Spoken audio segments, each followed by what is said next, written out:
Twisted by Diego Ramos. My hand was covered in blood. I tipped my head back and pinched my nostrils together to stop the bleeding. I was almost at work and couldn't let the kids see me like this. Crap. I fumbled in my purse for a tissue and snagged one with a partially opened cough drop stuck to it. Little red dots splashed my green coat and the white concrete sidewalk outside the Montgomery Home for Wayward Youth. My stomach lurched a little. I couldn't stand the sight of blood ever since I saw my pet hamster get crushed when a neighborhood kid ran over it with his bike. I shivered at the thought and pinched my nostrils to stop the bleeding. Just tell them you got into a fight. You'll gain massive points with them, Stacy said from the doors of a 3-story red brick building that more resembled a shelled World War II hospital with boarded-up windows and crawling ivy. I hurried up the steps and entered with her. Clearly, from the amount of blood, I lost the fight, I said to my perfect roommate, the tall, fit, blonde bombshell who serves as the activity coordinator. We clacked down the linoleum hall, nearing the sound of rowdy kids. Stacy handed me a travel pack of tissues and gave me a shoulder hug. There's a new girl. She's 14. I'll send her over to you in a bit. You know you don't have to walk to work, right? Why don't you hitch a ride with me? I like the exercise. Clearly I need it, I say and nod. But thanks. If I don't need a blood transfusion, I'll take you up on that offer tomorrow. We both laughed and parted ways as we each headed down a different hallway. The clock struck 8:30 a.m. I was in my cramped office. I barely had room to squeeze behind my desk with the rows of filing cabinets, boxes, and papers lining the moldy green-colored walls. I got good light from the 2 windows behind me, and hanging between them was a motivational meme poster. The one with the woman who is ugly crying, pointing at the offended white cat, and it said, "You're beautiful and you're going to love yourself above the lady, and geez fine, I love myself and deserve to be happy," above the cat. I think it's cute. The kids love it. My office was my little sanctuary where secrets and trauma are told. It was messy, but cozy, and big enough for me and the kids to fit. That's all that mattered. My nose had finally stopped gushing, and I looked over our new residence paper file at my desk. Rachel Montagne, 14, African-American, found sleeping under an overpass, no diseases, found malnourished but healthy, limited schooling, parents deceased with no living relatives. I stopped for a moment to take in what was written in hastily scrawled lettering on the side margins. A chill crept slowly up my lower back as I read. Parents mutilated, muscles torn, shredded, organs and skeletons crushed. No external injuries. Blood was squeezed out of their orifices like a wrung sponge, and their necks had been twisted like rope. Their heads spun around and around and around, and I shut the folder. My stomach clenched at the disturbingly detailed notes. This was sick. I got angry after the nausea faded. Writing something like that was completely inappropriate, and it was a breach of medical professionalism. I checked to see who had reviewed the files last. I flipped to the last page and saw Stacy's signature. My mind went blank, and I froze. Stacy wouldn't have. There was a soft tap on my office door, and my thoughts crashed back into my body, like I had been unpaused. I brushed my uneasiness away. I decided I'd talk with Miss Perfect later today. "Come in," I call out.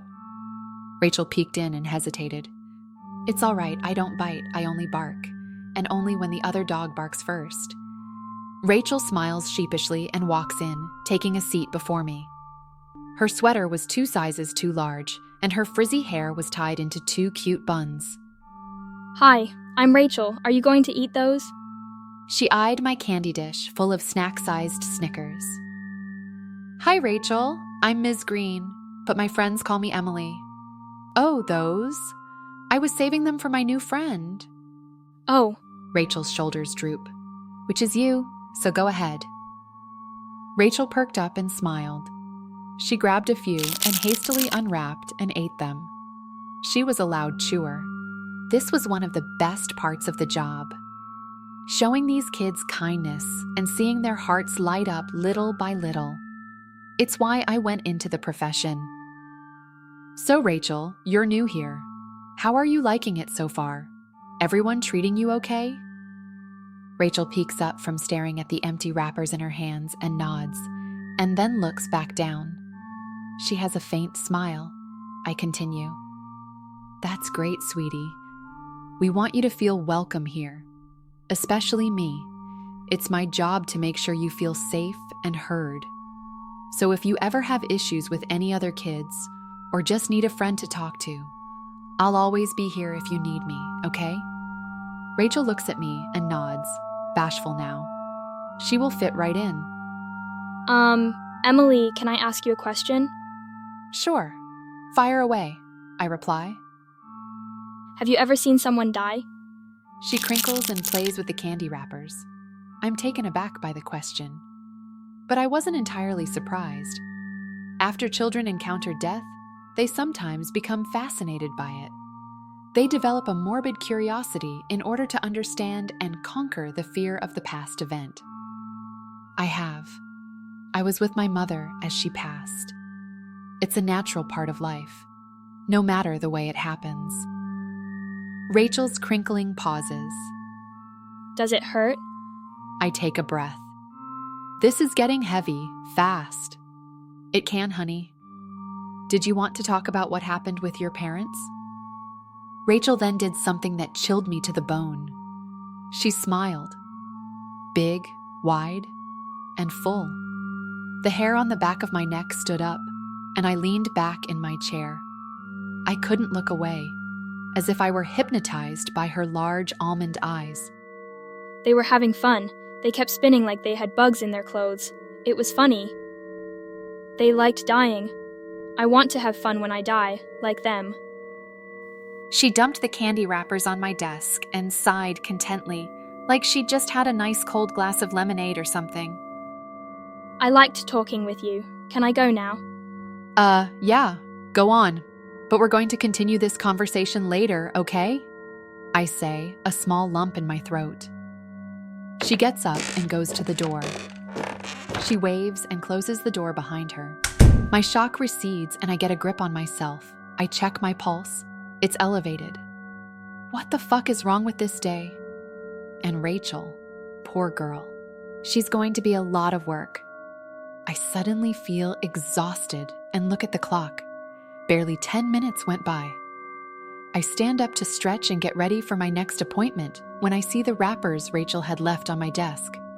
They were all twisted, like little bow ties, or like... I glance at Rachel's file. I exhale and my stomach clenches. A lot of work.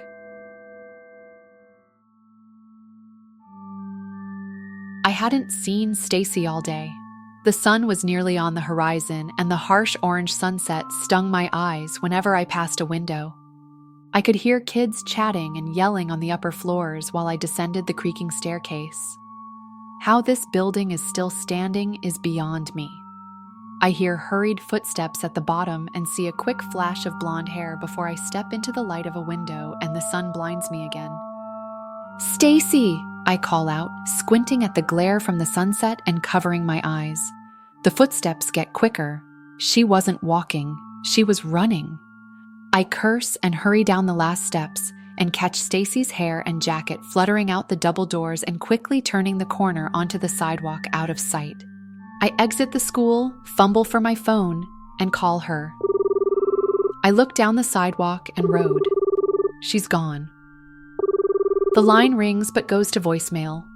I hung up and started down the street back home. I was going to give her a piece of my mind when I got home, unless something serious was going on with her. I bite my lip and a cold breeze sweeps past me. I shiver and bundle my coat tighter. It's 5 p.m., and the last orange sheets of sunset have left the tips of the huddled buildings down the road. I can't help but think of what Stacy wrote in that folder and how she ran out of the building. I know she heard me. She'd never acted this way before. She was a model human. Beautiful, kind, friendly, and one of my best friends. I grow colder, but not from the wind. Night had arrived, and people crisscrossed the road here and there. Meandering shadows that suddenly grew when caught in passing car headlights, and then faded away to dark obscurity just as fast. I see my apartment building and jog up the steps to the front door. I glance at the second story and see my apartment window is dark. Was she even home? I grab my key card, swipe it, and rush up to the second floor. I get to my door, number 11, out of breath. My mind went blank, and all that was left was a worry that was now becoming fear. Christ. Get a grip, Emily, I admonish myself, unlock the door, and enter. I enter into darkness. No lights were on, and the apartment was silent. My mouth gets dry, but I continue with my daily habit. I dump my keys on the entrance table and drape my coat and purse on the kitchen chair. I notice Stacy's keys are not there either. Her jacket isn't on the couch, her favorite dumping spot for her purse and heels. I was always accidentally getting too friendly with those shoes whenever I sat down. Usually, the small home was warm with tea brewing and the TV on whenever either of us got home first. But today it was cold. I flicked the lights on. "Stacy, are you home?" I shouted towards her room. Not a sound. I kicked my shoes off and went to knock on her room door. No lights shone from beneath it. No reply. I sighed, partly in relief and partly in worry. Maybe she was just late for a date or some kind of appointment. There was probably a home game at the local basketball gym that she needed to get to. She was a volunteer basketball coach for a local youth girls team. I laugh at myself for worrying for no reason and slump into the kitchen chair. Our small 60s-style table creaks a little from resting my arms on it. I might need to talk to my therapist about today. A cold breeze blows through the living room and pelts me like I've splashed water on my face. I see the window is open and rush across the living room. Red leaves gathered on the windowsill swirl all around me and scatter through the apartment like splattered paint. I slammed the window shut. Suddenly, a horrific realization dawns on me, and my stomach tightens. My pulse quickens as my hands get clammy. I looked up at our living room window before entering the building. It was closed. I quickly grabbed my phone from my purse and opened up the location spotter app. It's an essential safety precaution for women these days to give access to their family or friends so they can be tracked in case of emergencies.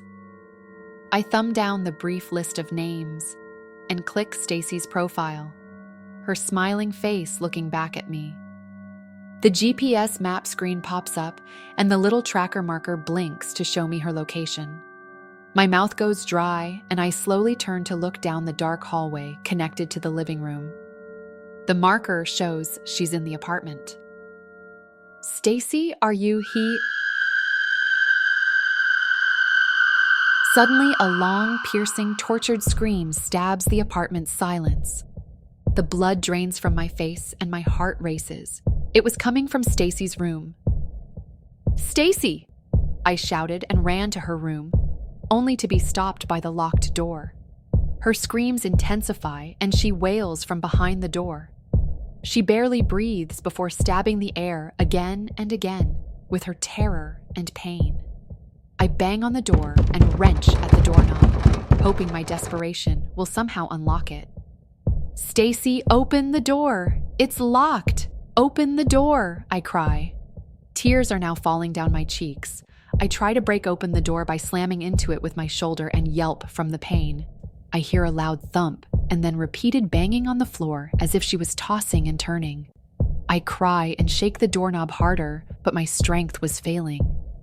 I hear dull, snapping sounds and faint popping rips. An image of rope unwinding and snapping flashed in my head. Stacy wailed again in a way I'd never heard her do, or ever heard any human make before.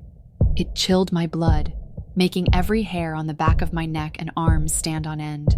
A sound that would shred vocal cords, empty lungs, and pour every remaining shred of life into it in order to convey, I'm in the worst pain imaginable, make it stop. And then, like whatever was doing this to Stacy heard her request, her scream was pinched off, and the thumping stopped. I stood in silence, frozen, waiting for another sound, another shriek of pain. But nothing came. Tears and snot dripped from my face. "Stacy," I whispered. My breathing became ragged and labored. I had to get in. With the cold, deafening silence growing louder, I rushed into the kitchen and clanged through the cabinets to grab a cast iron pan. I wielded it like a hammer and bashed the doorknob off, and then broke the door open with another shoulder ram. The door swung open into the dark room. The only source of light was from her phone lying face up on the bed. I didn't manage to get a word or breath out. A razor-sharp grip of horror squeezed every organ in my body. My skin got cold. In the dull electronic glow of her phone, I could see a mangled, seeping lump of shadow on the floor. I dropped my pan and screamed.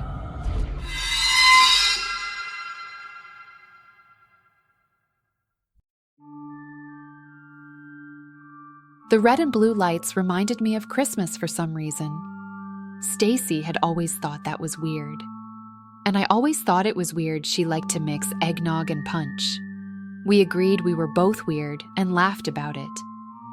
And that was the last time you spoke with her? The officer asked.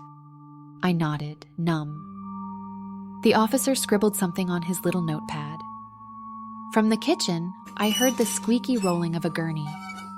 It rolled towards the front door, carrying Stacy with a white sheet draped over her, or whatever was left of her. The shape underneath that bright white cloth wasn't human-shaped, not anymore. Everything was sluggish, the police moving in and out of the apartment, the camera flashes going off in Stacy's room. All I could do was look at the kitchen floor. Blood. It had mixed with the red leaves. It was everywhere. She was going to be a lot of work. 2 weeks had passed.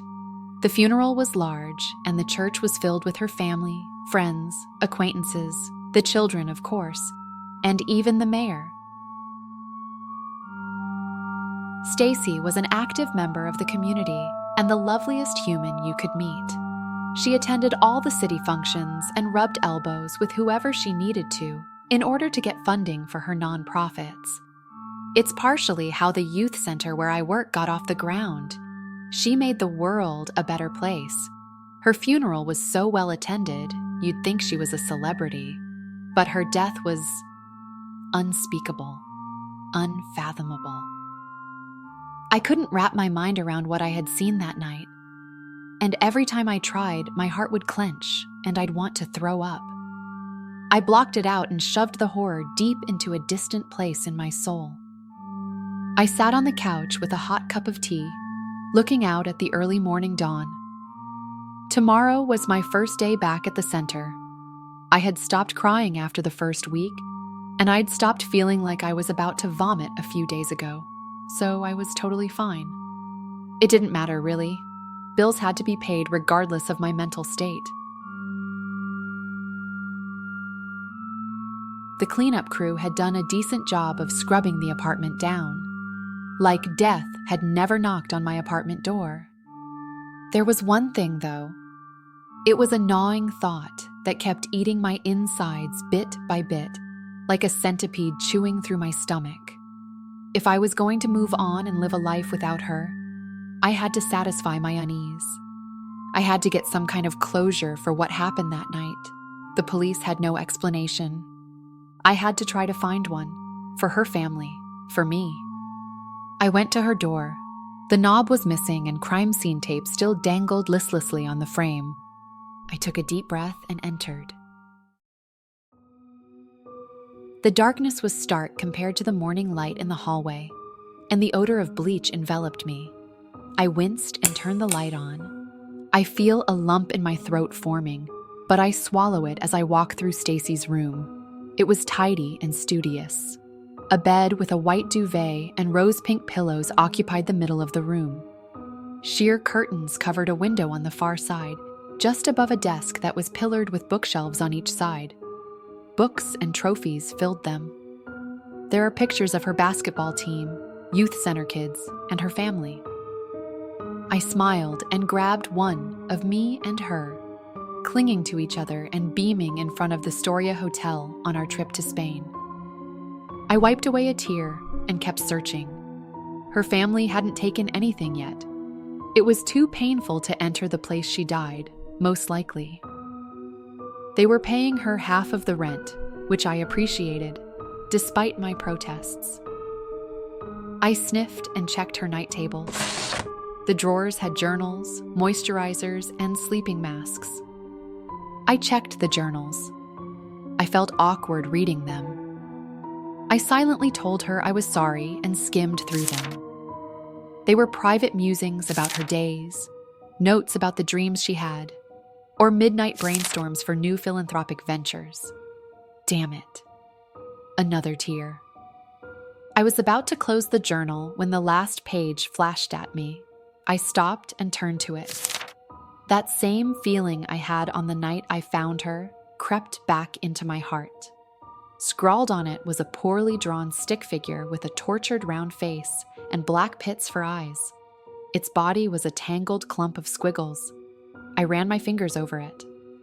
The pen strokes had dug into the paper. Flashes of that night and how I found her hit me. I nearly gagged but soldiered on. I turned back a few pages and saw a word manically written and rewritten on top of itself over and over. Twisted. I snapped the journal shut and tossed it back in the nightstand drawer. I slumped down on the bed, breathing hard. My heart rate was up. Twisted? That word, more than the freaky drawing, disturbed me. That word fit into the gaps of my memory like a forgotten glyph on some ancient temple that would finally piece together an ancient language. But now I had to translate it. Why did it feel so important? Why was it important to her? I sighed and sat up. Maybe she just had a mental breakdown. Maybe she took some drugs and they drove her insane. I was about to get up when I noticed something on her desk. She didn't have a desktop computer, only a laptop. So she would store it on the keyboard tray to keep her desk looking tidy. And in there, I saw something red. I pulled the keyboard tray out and found a candy wrapper on her laptop, a twisted candy wrapper. That word. That theme. Rachel's candy wrappers. Stacy's description in the file. Her death. Rachel was connected to Stacy in some way. My sadness turned to anger. I will be having a lengthy conversation with Rachel when I get back to work tomorrow. I tucked the wrapper in my pocket, sat down at the desk, and opened her laptop. I turned it on and waited for it to boot up. The dim morning glow was becoming yellower with the rising sun. The computer booted, and I automatically entered her desktop. No password was needed to log in. That was just like her. I spent a few minutes going through her folders and checking files. Nothing out of the ordinary. There were financial statements and reports. I found a folder labeled Youth Center and clicked into it. Another subfolder was titled Kids. Inside, there were evaluation notes for each child. This information was different from the hard copy folder I saw. These were Stacy's personal thoughts. I quickly scrolled until I found Rachel and clicked the Word document. I began to read. Rachel Monthane, 14 years old. A very sweet child who loves candy. She's really shy, might have cavities. Will need to schedule a dentist appointment. She loves Billie Eilish and some Korean boy bands. Once you break through her shell, she's very talkative. I do worry that she is repressing her grief. Her parents' deaths only 3 months ago don't seem to be dampening her mood. Kids with similar experiences who are new to the center are usually much more depressed. I'll ask Emily to dig into any possible compartmentalizing Rachel may be doing.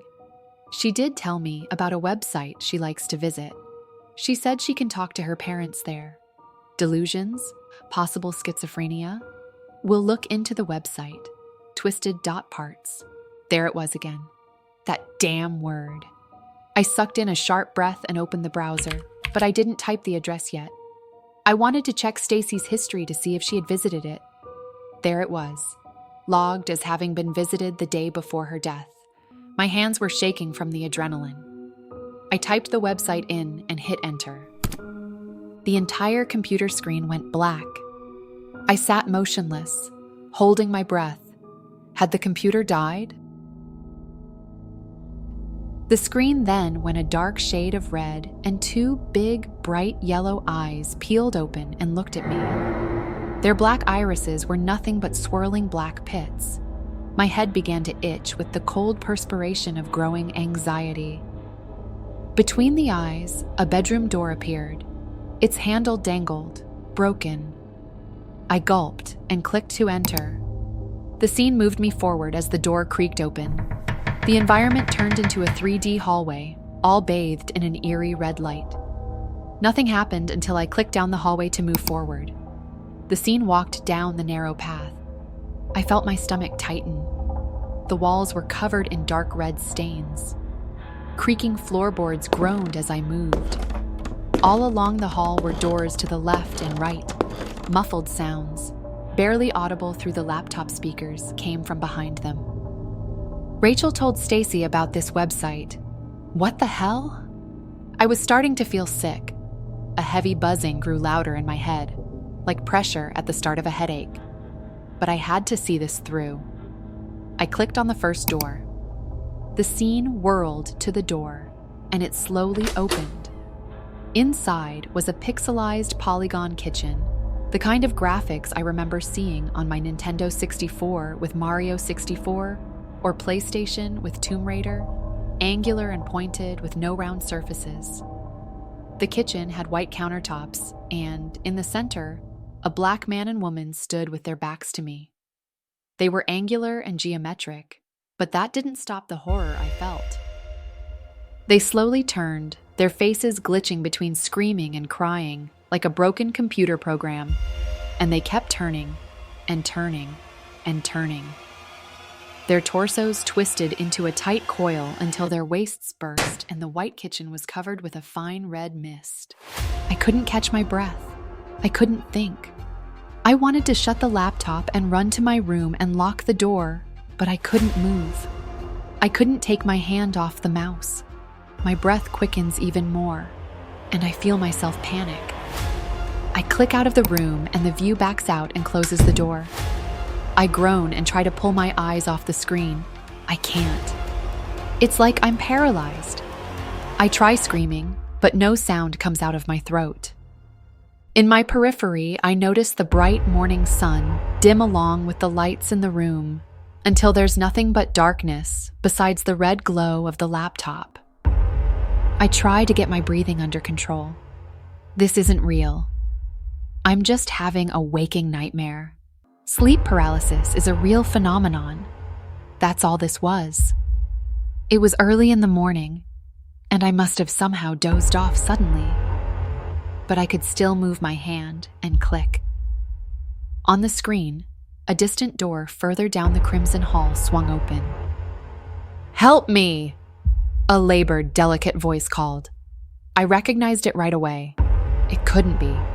My panic vanished for a second, and I forced myself to focus. I regained my composure and clicked on the open door. The scene moved to it and rounded me into the room in a jerky motion. I sucked in a long breath as soon as I saw the scene. Stacy was on the floor of her bedroom, the room I'm in now. Her polygon face warped between tortured pain and teary-eyed hysteria. Her body was contorting on the floor beside her bed, crumpling slowly inward and then outward. Tears welled up in my eyes. Oh God, Stacy, no. I heard a voice say, it might have been mine. I couldn't tell anymore. Stacy begged for help. I tried clicking on her, but it did nothing. Her body kept folding on itself until bursts of red sprang from her like fountain streams. I cried out to her. The room went a shade of red. Her body stopped moving. I wept and felt the tears on my cheeks, but I made no sound. Instead, I heard my weeping coming from the laptop speakers. There on the screen beyond the bed at Stacy's desk was a pixelated me, hunched over her laptop. I sat transfixed at the sight of myself. I was wearing the same clothes, a gray cardigan and green pajamas. No, what is this? Stop it! Stop it! I heard my pixel self scream. The scene moved me forward to the desk, right behind me. In that moment, I felt hot air brush against the back of my head, rustling my hair. It smelled rancid, like rotting food. It would blow and pause. Something was heavy breathing. My heart stopped. Tears were streaming down my cheeks now, and Stacy's laptop wailed at me with my own crackling voice. And then suddenly, the head of my computer self snapped around to face me, twisting and breaking her neck in the process. Her expression was pure shock, and behind her in the dark window, 2 yellow eyes reflected off the glass. In that second, I was compelled to gaze up at the window here in Stacy's real room. 2 glowing yellow eyes glared at me, hanging like 2 distant lanterns just above my head. They tilted and then warped into a smile. My breath stopped, and I felt my eyelids flutter before it all went dark.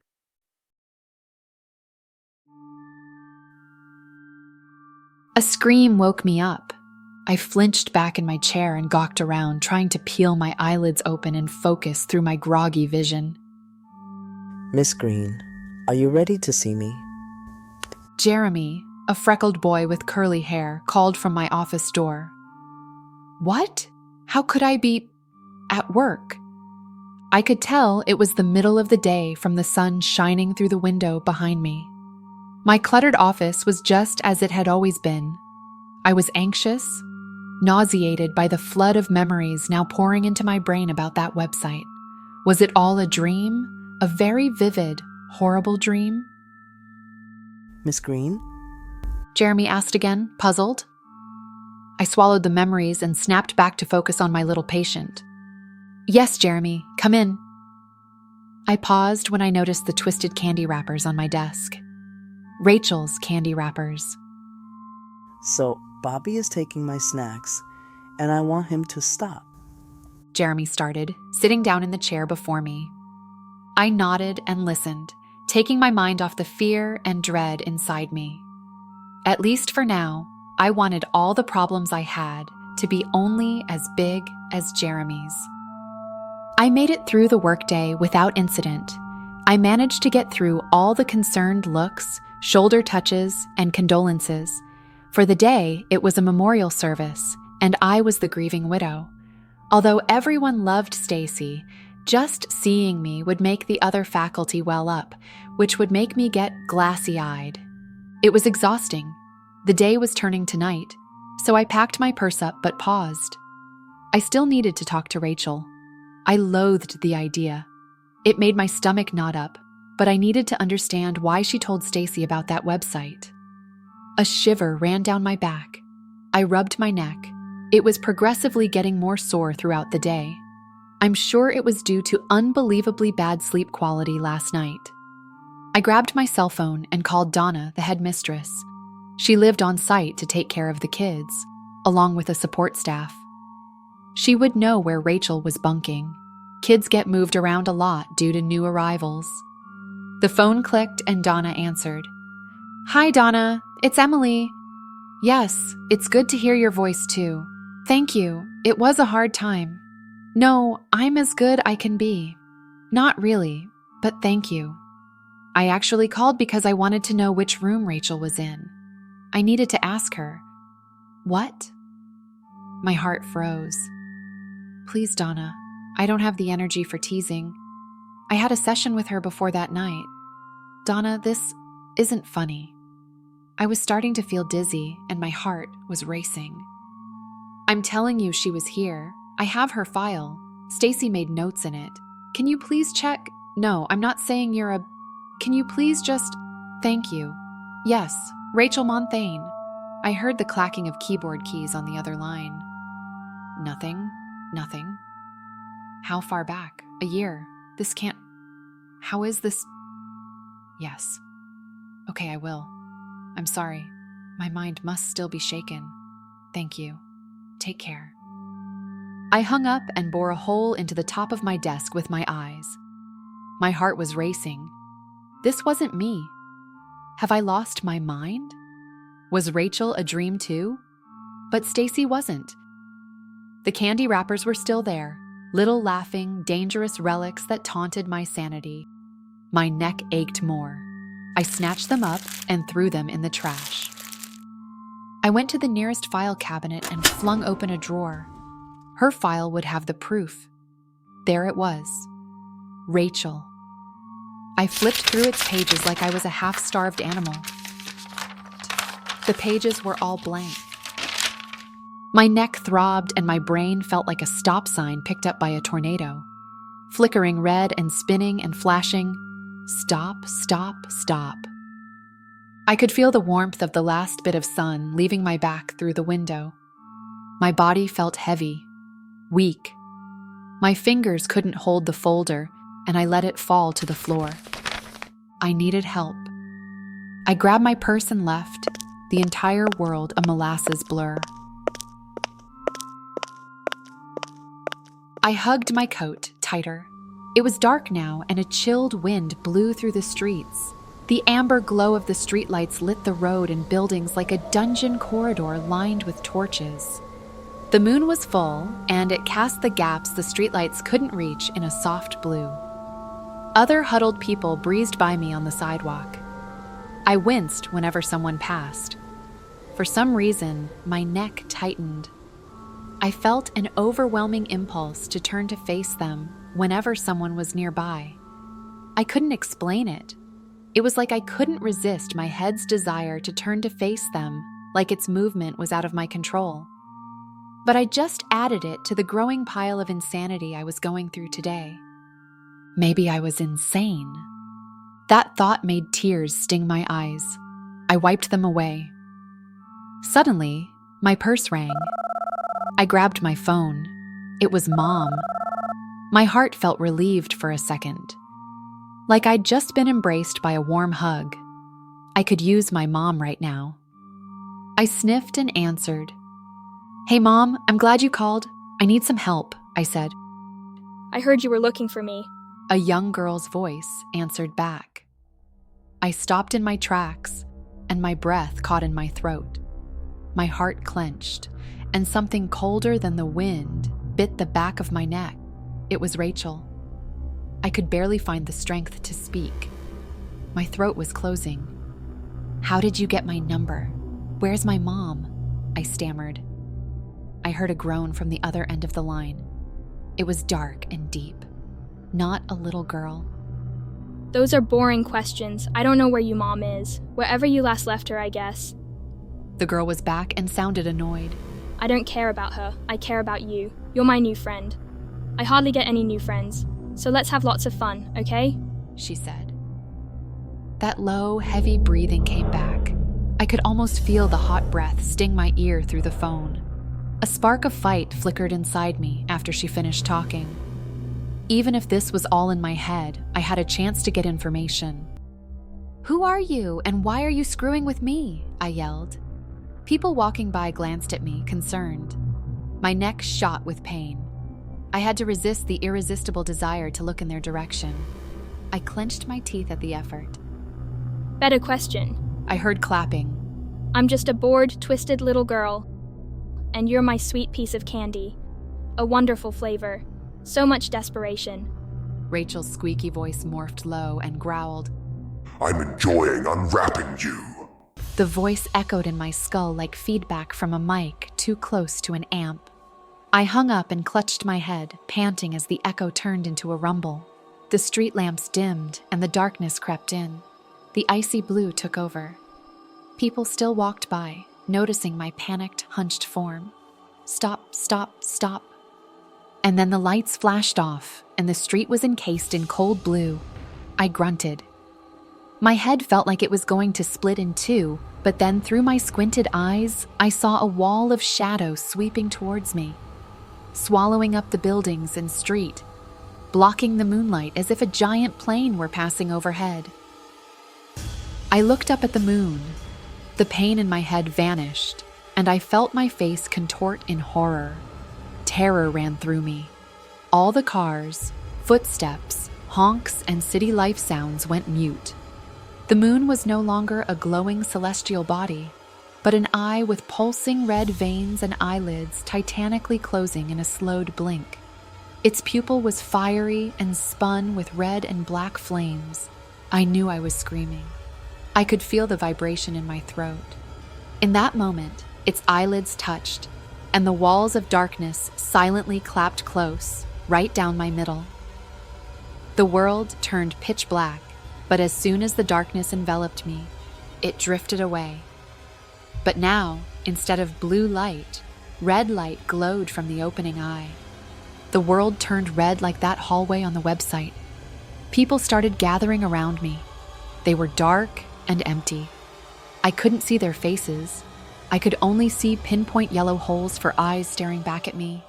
My neck muscles wailed and creaked as I tore through the crowd, again wanting to meet every stare as if hands were trying to force me to look. The dark shadows stumbled out of my way, throwing their hands up. I didn't care. I didn't look up at the sky or at any people. I kept my vision on the sidewalk ahead of me and ran as fast as I could to my apartment. The frigid air pierces my lungs with each labored breath.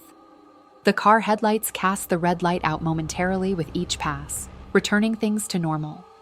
It was something small and fleeting, but I hung on to it with all my sanity. It was my rock as the moon pumped red into every shadow. And the sounds started. Distant screams at first, then chopping sounds closer, and finally wailing all around me. I heaved, trying to suck in enough air to keep me from hyperventilating. I dialed 911.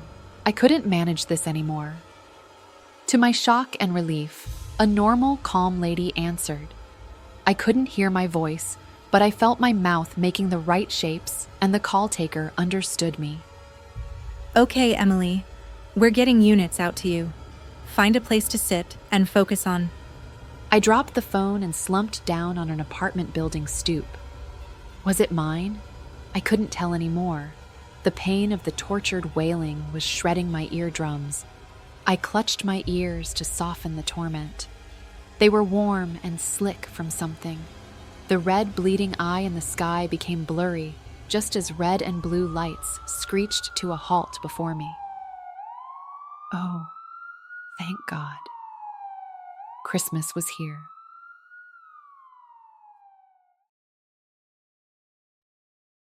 The nightmare had ended. They had given me antipsychotics and tranquilizers to calm me down the night before. All I remember was trying to scream and to look away from the twisted, dark faces of the police and nurses trying to help me. I glanced at the bright morning sun beaming through my hospital room window.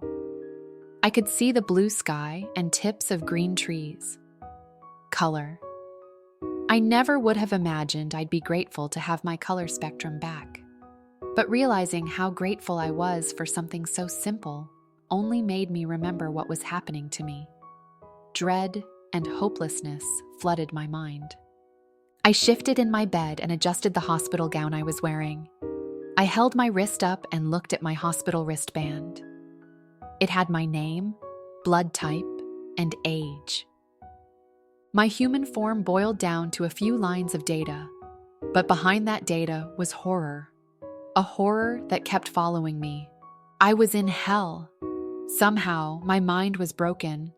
Somehow, that website had broken my mind. I wished I'd never opened Stacy's laptop. I wish I'd just not cared and just let her death remain a mystery. Although it still was a mystery, I had a better idea now, but no answers. Hallucinations? Paranormal? Demonic? I didn't believe in demons or ghosts. I'm a counselor. I am trained in dealing with the mind, but I didn't ingest any toxins or drugs. All I did was go to a fucking website. I huffed and held back a whimper.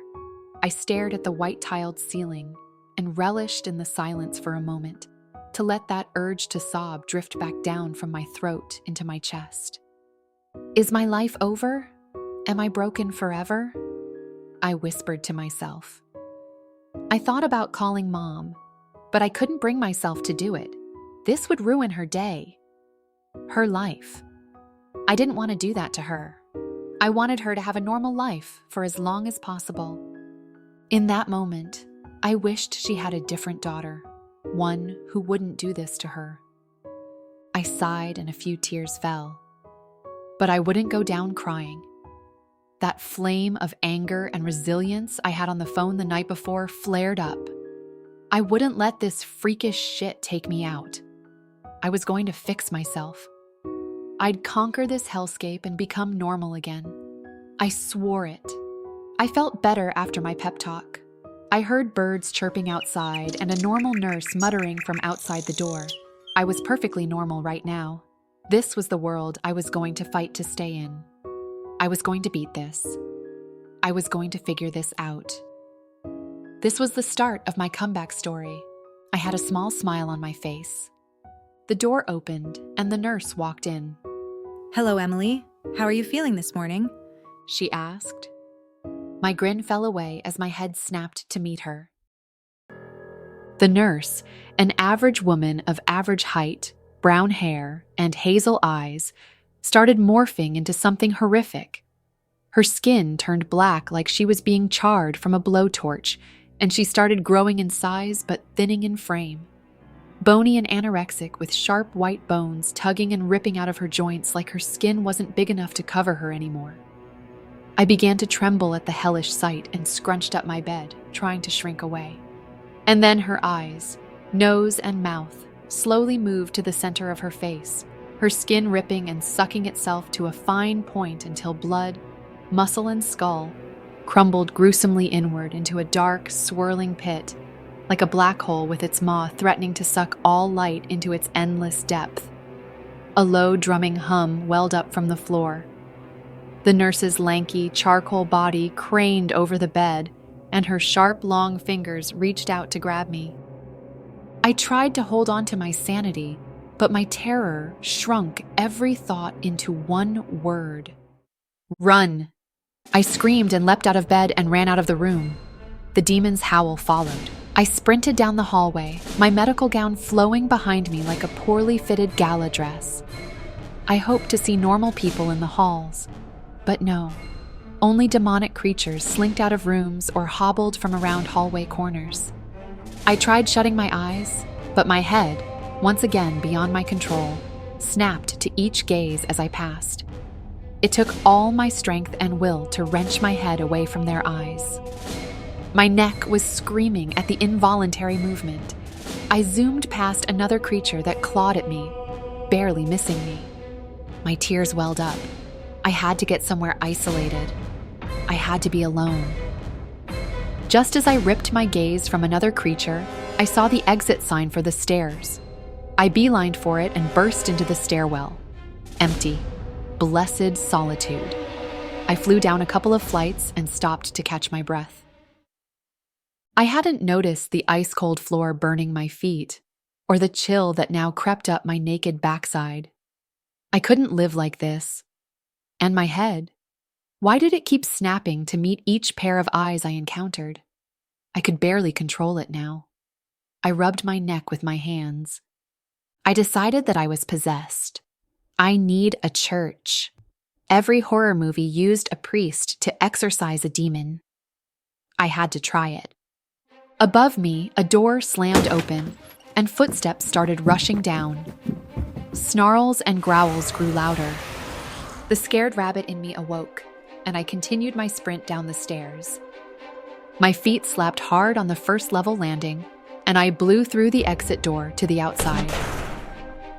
Alarms went off in the building, but the piercing shriek faded as I hauled ass across the parking lot and ran onto a grassy strip. The bright sun warmed my face, and I took a large gulp of chilly air. I got my bearings. I needed to go north towards the closest church. I could see its steeple poking up from the distant buildings of the city. Its faint bells rang, It felt like it was calling me. A small spark of hope flickered inside me and drove me forward.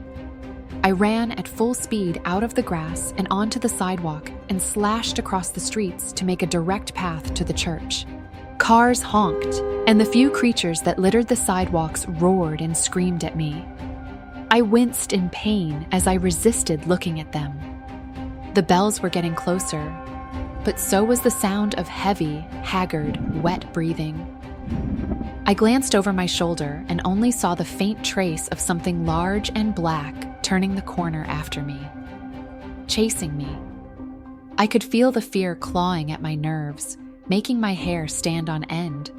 If I stopped moving, it would catch me. I cried out and put all my energy into putting one foot in front of the other. My feet were racked with pain, raw and slick. They were probably bleeding. I tracked the church steeple and saw it was a few blocks away. Its gleaming cross was visible high in the blue sky, glinting gold like a star calling me to follow it. I pummel full speed around a corner into a swarm of voices and bodies, a city center festival. They yell and tumble with me as we roll into the street. I smash hard into the asphalt and feel as if the skin is scraped off my elbows and knees. Angry yells erupt and then abruptly quiet. I lay face down. The murmuring of the crowd slowly turns into hissing and animalistic growling. I feel my body tense and muscles contract. Pressure squeezes me from all sides as if I'm being crushed from the inside. I feel my head pulling upward. No, no, no, no, no. Get away, I whisper. Stop looking at me. A clawed hand grabs my shoulder, but I slap it away. My heart races and my mind floods with panic and terror. Don't look at me, I scream at the top of my lungs. I didn't recognize my own voice. It was desperate and tortured. Racked with the slicing horror of mortality, it was Stacy's voice. I lost my concentration, and my head snapped up to the nearest pair of eyes. Normal, human eyes. All their faces were normal. I felt a drip of relief, but it was quickly dashed as I lost control of my body. I got to my feet before my head whipped to the next pair of eyes directly behind me. I barely managed to turn my body to follow. My muscles constricted more, and I suddenly couldn't move my feet. My heart dropped into my stomach in terror. My head snapped back and forth in rapid succession, locking onto each pair of eyes looking at me. There were hundreds of people in the crowd now. I felt my neck crack as it turned beyond its normal limits. I screamed, and the world blurred and stopped, only to focus on someone's gaze, and then blur again to snap on another person's. In the frenzied whirlwind, it stopped on those two yellow eyes. They were gleeful, and then they were gone. I thrashed as hard as I could to reach out and grab someone, but my muscles were tightening like drying cement around my bones. I felt my face flush and cold sweat break out on my forehead. I was helpless. My scream turned into a pained gurgle as my head spun 360 degrees and my breath cut off. Pain like a knife cut into my spine. The sound of baritone snapping resonated in my ears, followed by the rushing sound of a river filling my head. My vision was dotted with blood, and I saw my arms twist like the candy wrappers Rachel left on my desk. My skin ripping into bloody, jagged lines. I saw splintered white pop through. People screamed and gasped. And then I fell. My body, wet with dripping blood, made a pathetic slapping sound. My legs jerked up at the knees, snapping into slowly curling lumpy branches, like the stems of a withering plant. The curling shoes of the Wicked Witch from The Wizard of Oz crossed my delirious mind. Between the growing red dots in my vision, I saw the church's cross glint high above the crowd. I was so close. The last thing I heard were distant screams and the creaking tension of my tearing muscles before my eyes popped, and a silent, final darkness enveloped me.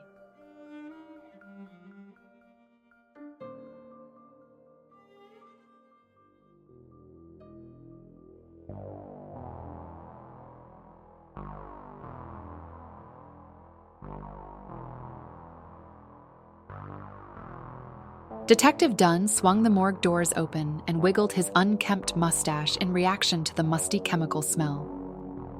Peterson. Dr. Miguel. This her? Dunn said to the two men in the room. Peterson was another detective dressed like himself. Dark blue dress pants, white-collared dress shirt, and a gray coat. Dr. Miguel looked up from the woman's corpse and grimaced. Dunn did the same thing as he approached the autopsy table. Fucking hell. Dunn muttered. I know. Looks like she bounced around inside a blender. Peterson said. A little respect, detectives. Miguel chastised and took his latex gloves off over the nearest sink. Sorry, Doc. So, what's the cause? Car accident? Fell off a building? Peterson said. Dunn noticed a laptop with an evidence tag on the nearby counter. The victim's, no doubt. Neither. Dunn said, beating Miguel to it. Same as the other victim, I'm guessing? Miguel only nodded, perplexed. You talking about the Twisted case, Dunn? Peterson asked, and joined Dunn in looking over the victim's mangled corpse. Yeah. Stacy Caden was found in a similar state in her apartment bedroom, ironically, by the victim here. Dunn looked at the dark pits of her eyes. Something kept his gaze from looking away. Dystonia, Miguel said, walking over to the two detectives and scratching his short brown hair. a very severe aggressive form of dystonia. Peterson's eyes widened, and he took a step back. Are you saying they're infected with something? Dunn, should we be this close without protective gear? Dunn didn't respond. He was locked on her tortured, ripped face. Miguel answered. No, dystonia isn't contagious. It's a neurological condition that makes the muscles spasm and constrict and, in effect, contort the body. But what is troubling is that dystonia is a rare condition caused by genetic mutations, brain injuries, infections, or exposure to certain toxin. Miguel looked her up and down. Her limbs reached into the air like burnt shrubbery. Neither of the two women had any family history of the disease, and there were no injuries or toxicology indicators prior to their what looks to be spontaneous dystonia. Miguel noticed Dunn's fixation and slapped his arm to break the spell. Dunn blinked, cleared his throat, and walked over to the laptop. That's right. Dunn said, and opened the laptop. Dystonia doesn't just hit two roommates out of the blue, especially dystonia that breaks bones to the point of wringing the blood out of a body. Indeed, I've never seen cases like this. Miguel offered. Peterson looked horrified and tore his attention away from the body to peek over Dunn's shoulder at the laptop that was booting up. So you think they were targeted somehow? Peterson asked. Dunn grunted a yes. It's a possibility. Our leads are thin, but this laptop was the only thing with both their prints on it. It was found in the first victim's room. We never checked it after Stacy's death because it seemed to be just a horrible case of dystonia. But two victims in under a month under the same roof. That's a pattern. The laptop booted to the desktop, and Dunn went to the system settings and brought up the event viewer on Windows. It was a little trick the IT department showed him. A window popped up, and it listed all the last used apps and processes that were done on the device. My guess is Emily looked at something on the laptop before her symptoms started. Dunn noticed that the Web Explorer was the last program used. He clicked open the web browser and went into search history. Let's see what she saw. Dunn whispered. He typed the website into the address bar, and his finger hovered over the enter button. But before going further, something compelled him to glance back at Emily's twisted face, her silent howling and pleading growing louder in his mind. He wanted to solve her case. He wanted to give her some kind of peace that she couldn't find in life. And so, he hit enter.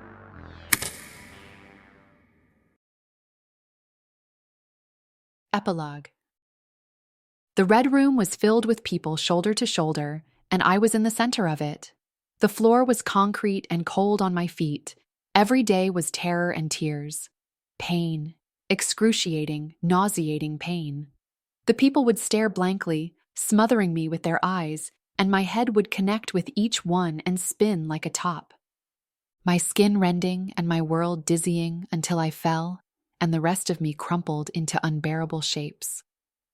I thought I would run out of tears. I thought maybe the room would vanish one day. I hoped the door would open and I would be freed. I tried running to it, but my body never listened. Nothing ever listened to me. Not the people staring, not my body, and barely my mind. No matter how much I screamed, the red room controlled my voice. I knew where I was. In the moment between my windpipe being cut off and my vision turning black, only for my torture to start again, I was able to hear other voices outside the room. I hear Stacy calling for help. She must have been next door. Roommates to the end. We were in that hellish place, trapped in the website that started our hell. How many days, weeks, months, years had I been reliving my death? I lost track. As my loop dragged on, I started fixating on a spot on the ceiling before I would pass out. It was a moldy stain, but it was vaguely shaped like an X or a cross. I clung to that thought, that shape I was running to on my last day alive. I felt myself take a breath and scream in terror and pain again. I couldn't help screaming or even stop myself from experiencing the terror. It was as involuntary as everything in this room. But there was one thing the red room couldn't control: my thoughts. My soul, I guessed, since I'm able to think about my past and my regrets, and even that dirty stain on the ceiling despite the mechanical, almost programmed emotions I was made to feel. It was my tiny little sliver of power. So I clung on to it, fixated on that little shape, and looked up just before I was going to pass out, but not because I had to, because I wanted to. And then, one day, I decided to speak to him. And so I asked. And before the darkness covered me again, I saw the tiniest crack creep on that little stain. And inside that crack, the tiniest glint of white light shone through. I heard an angry, vengeful roar shaking the room, and as I passed out, I felt something other than pain, something beautiful. Hope.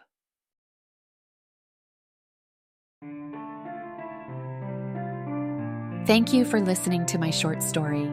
If you enjoyed it, please share and like it. It really helps me out and motivates me to write more. And remember, don't hit enter.